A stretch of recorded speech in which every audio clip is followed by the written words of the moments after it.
Olá, como vai? Caminhamos, primeiro dia da semana, domingo, estamos caminhando para o final do ano. As luzes do novo ano já estão aparecendo e as deste ano já estão se apagando. E assim caminha a humanidade. Você lembra daquela história, Contos de Fadas, de Hans Christian Andersen? Foi um escritor do século XVIII. Ele era um autor de contos de fadas e ele escreveu aquela historinha, né? Aquela historinha do Rei Nu. Lembram-se da história do Rei Nu?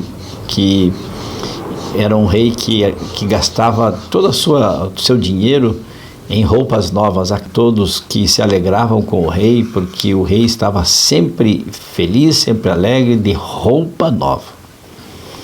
Até que um dia, dos muitos visitantes que queriam conhecer o rei, vieram dois vigaristas, e esses dois vigaristas, sabendo da história do rei, que gostava de roupas novas, fingiram-se ser tecelões e disseram para o rei que eles tinham uma roupa magnífica, uma roupa especial.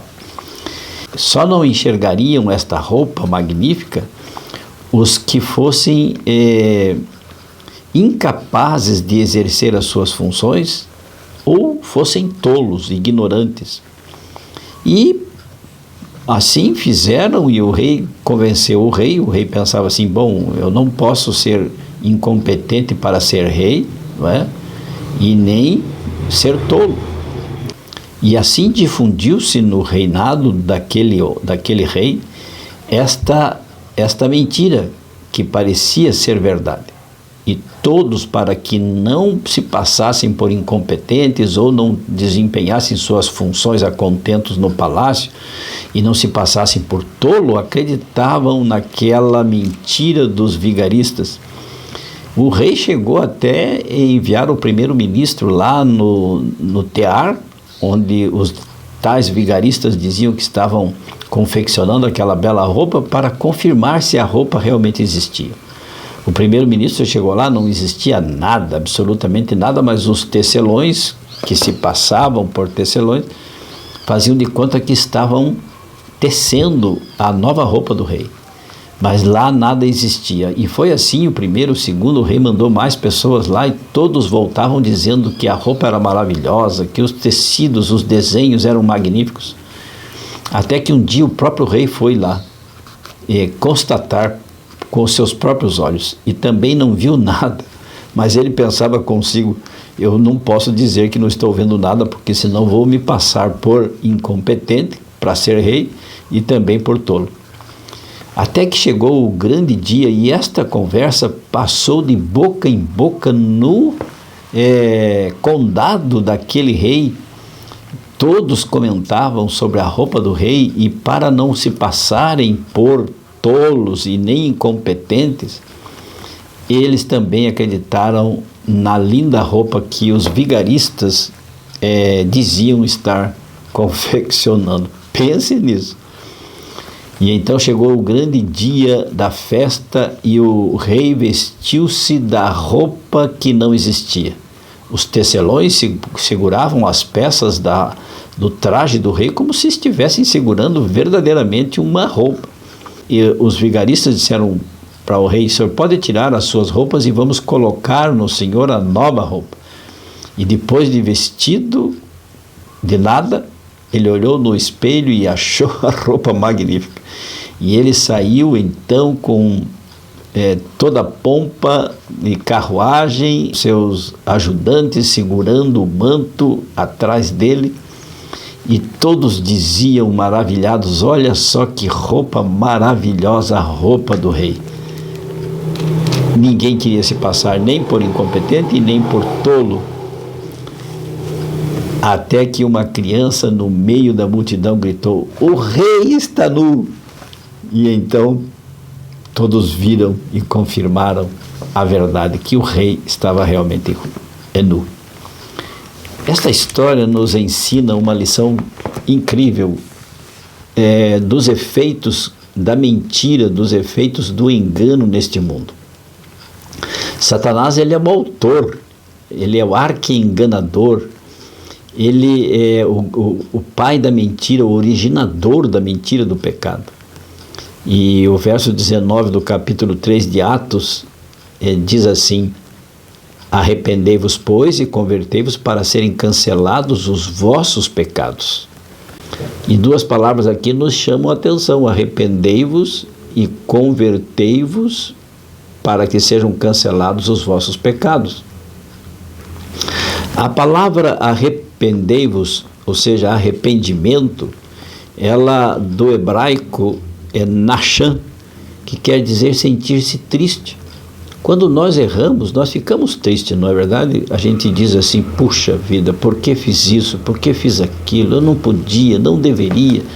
Como fui fazer isso? A mesma palavra no grego, lembram-se de metamorfose, ou seja, transformação, e metanoi, do grego, quer dizer modificar a mente, transformar a mente. É uma transformação realmente quando nós nos arrependemos do erro que estamos cometendo. E então, por fim, a palavra pecado: arrependei-vos, pois, convertei-vos para serem cancelados os vossos pecados. O que é pecado? Muita gente tem preconceito contra esta palavra, ou preconceito contra as religiões, por ficarem dizendo assim: você pecou, você tem que se arrepender. Mas que pecado? Ora, pecado é nada mais, nada menos do que errar o alvo. Quando nós cometemos um erro, é como se nós tivéssemos errado o alvo. Nós queríamos acertar o alvo, mas não acertamos, então fizemos a coisa errada. Né? No sentido prático, nós queríamos fazer uma coisa certa que deu errado. Às vezes você faz um bolo, não é, pensando que vai ser legal, que vai ser bacana, que o bolo vai ficar top, e no fim, quando você vê, o bolo deu ruim, deu errado. Isso é pecado. Claro que esta palavra está ligada, relacionada à religião, não é? À espiritualidade das pessoas, porque nós somos transgressores, nós queremos acertar as coisas através da nossa fé, mas nós somos imperfeitos. Nós cremos num Jesus perfeito, cremos num Deus perfeito, santo, mas nós somos imperfeitos, e por isso nós precisamos nos arrepender, porque Cristo veio para nos substituir, porque nós não conseguimos fazer o certo, nós erramos o alvo. Então Jesus, ele nos libertou deste erro grave, o erro original lá do Éden, e agora nós nos tornamos livres, perdoados deste erro que cometemos. Mas acontece que, mesmo assim, quando conhecemos a Jesus, como disse Pedro para os seus ouvintes, arrependei-vos. Se você errar novamente, se você pecar, se você errar o alvo, arrependa-se. Né? E arrependimento, como eu li para vocês, do hebraico, né, é sentir-se triste realmente quando nós erramos, né? Falando do bolo, por exemplo. E a história do homem nu, do rei nu? O que nos ensina, fazendo aqui uma conexão com essa leitura? Nos diz que o inimigo deste mundo, como os dois vigaristas que enganaram o rei e enganaram todo o condado do rei, Satanás, ele é um vigarista, ele é o pai da mentira, ele é o grande enganador, o arqui-enganador. Satanás, ele é astuto, ele é sutil, ele é mentiroso, ele é o pai da mentira, e ele nos leva a acreditar que o mal é bom, que o mal não é tão ruim assim. Ele nos faz acreditar nestas falácias que nós estamos vivendo nesta sociedade. Satanás trabalha para que as pessoas enxerguem aquilo que não existe. Ou seja, quando dizem que aquilo que o mundo comete pecados, que o mundo está transgredindo as leis de Deus, que a sociedade é uma sociedade má, que aqueles que bebem, que andam em baladas, que são prostituídos, etc., que estas coisas são normais, como aqueles que olhavam para o rei nu faziam de conta que o rei estava vestido, assim também Satanás, por analogia, ele incute na nossa mente, incute na mente das pessoas, na sociedade, das famílias, dos jovens, de que o que você está vendo não é isto que estão dizendo que as igrejas dizem, que os radicais, os conservadores falam, não, que tudo isto é normal, que tudo isto está bom, e você passa a enxergar o que é destruidor, o que é maléfico, como se fosse realmente bom. Como aqueles que, para não se passarem por tolos ou por incompetentes, olhavam para o rei como se ele estivesse vestido, quando na verdade ele estava nu. E precisou uma criancinha dizer que estava nu, porque a criança não estava contaminada pelas mentiras dos vigaristas.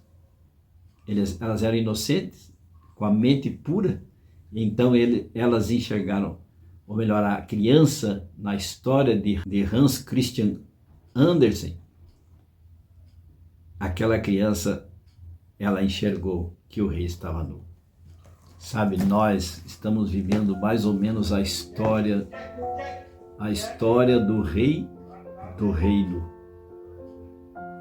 Satanás conseguiu, um grande vigarista, incutir na mente da sociedade o relativismo, o humanismo. Ou seja, para não nos passarmos por radicais, por conservadores, não é? Por seitas, por pessoas que sofreram lavagem cerebral, então Satanás convence a maioria das pessoas, está convencendo o mundo de que não existe pecado. E aí mora o perigo. Então, amigo, amiga, nós precisamos sim, na sociedade em que nós vivemos sermos firmes, fiéis a Deus. E se pecarmos, como diz João, né, primeira carta de João, capítulo 2, 1 e 2, diz assim: filhinhos, não pequeis. Se não errem o alvo, mas se vocês errarem o alvo, diz João, existe um advogado que está junto do Pai, e o nome dele é Jesus, está pronto para perdoar os vossos pecados, para interceder por vós. Que tal? Vamos orar nesta manhã de domingo. Não sei que horas você vai estar vendo, ouvindo esta mensagem, mas rogo a Deus para que Deus abra a sua mente e toque no seu coração para que haja arrependimento, conversão e nos afastemos dos nossos pecados. Vamos orar? Feche seus olhos, incline a sua fronte, se puder, e oremos. Senhor meu Deus, obrigado porque nos abre os olhos, a Tua palavra nos dá entendimento. Então, por favor, Senhor Deus, tira-nos da ignorância. Não queremos enxergar aquilo que não existe, queremos enxergar sim a realidade dos fatos, e nos apegarmos com Jesus, porque Ele nos mostra a realidade dos fatos. Assim oramos agradecidos em nome e pelo poder de Jesus, rogando a presença do Espírito Santo. Amém. E lembre-se, amigo, amiga, aquele que ouvir a palavra de Deus, este habitará seguro, em paz, tranquilo e sem temor do mal. Fique com Deus, amo vocês. Tchau, tchau.